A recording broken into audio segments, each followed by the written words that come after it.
getting older. Now I'm getting older. I see my imperfections. I just stopped manually EQing my vocals. This is Oeksound Bloom, and it just did in 3 seconds what used to take me 20 minutes of surgical cleaning. Here is why this plugin is actually changing how I mix. Bloom isn't just AI, it is an adaptive tone shaper. Unlike a static EQ that cuts, let's say 300 Hz forever on maybe a vocal sample, Bloom only cuts 300 Hz when the vocal sounds muddy and lets it breathe when it doesn't. Is it magic? Sort of, but it is really just thousands of tiny dynamic adjustments happening in real time, so you don't have to automate your EQ. Alright, in the next 60 seconds, I'm going to show you exactly how to get that finished sound. First step, load Bloom. Second step, crank the amount knob to around 7.0, which is usually the sweet spot according to the manual, but in my case you can see I went way above that, and there is a reason for that which I will explain shortly. Then thirdly, use the tone controls, which is these slides over here as you can see, to tilt the vocal. You can use it to boost the highs for that pop sheen without getting harshness. Alright, so the reason I went way above this mark, if you look closely, you can see the squash labeled here. The reason I went way above it, I needed to bring in that squash color to the sample. Alright, so to get this you need to go above 7 to 10. Alright, and that is where you get that aggressive upfront modern vocals without a heavy compressor. So let's hear it in action. I'm getting older. See my imperfections. Now I'm getting older. Now you're locking me under. I see my imperfections. Now I see them clearly. Well, older. See my imperfections. Now I'm getting older.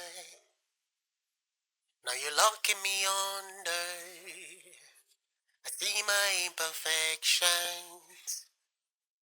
Now I see them clearly. Well, yeah, I'm getting older. See my imperfections. Now I'm getting older. Now you're locking me under. I see my imperfections. Now I see them clearly. Well, yeah, I'm getting older. See my imperfections.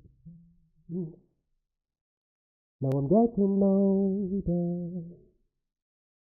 Now you're locking me under. I see my imperfections.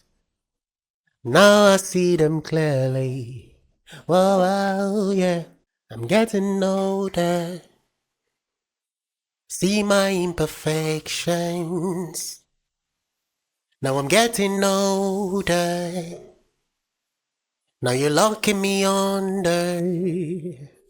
I see my imperfections. Alright, I believe you can hear the huge difference when I A-B'd before and after. Now, a few things you need to know. When you look down here, you will see squash cow and wet trim. What these two features are for is basically to gain stage. You know, when you are adding all this color to the vocal, it adds to the overall level. So you set this and automatically it will match it with the original default level, alright, so that you don't get confused with that extra dB it added to the signal. Same applies to the wet trim, which is a very interesting feature to have. And right over here you can see the stereo mode, you can see linked, you can see MS splits, and you see left and right splits. And another interesting feature here is this quality. You know, to get a better quality out of it, you can use the high or the low latency, which is CPU intensive. Alright,